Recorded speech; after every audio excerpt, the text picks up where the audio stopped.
というとですね、北海道から九州まで日本だと広く分布していまして、世界の侵略的外来種ワースト100、迷惑な植物でもあります。クズなので根っこはですね、クズコ。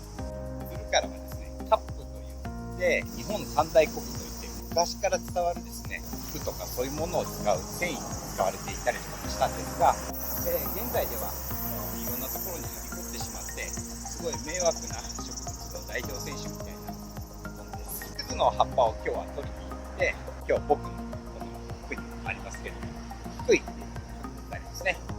福井でヒプーというスタイルのレイを今日はクズの葉っぱで作ってみたいと思います。これクズの葉っぱです。これ全部クズ。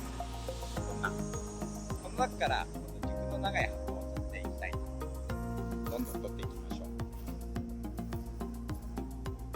4前後どこにいても迷惑がられる葉っぱなので、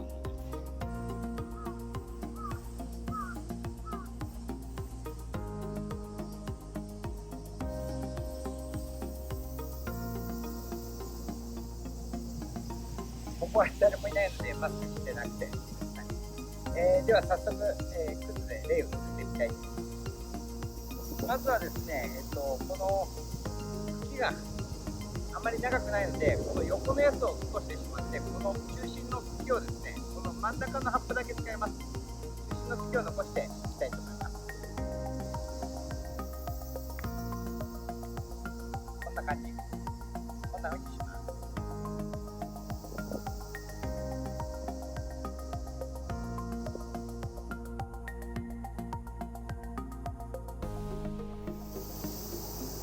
切り終わりました。切り終わったんだけど、上が高速道路だからちょっとうるさいから少し避難します。じゃあマスクして。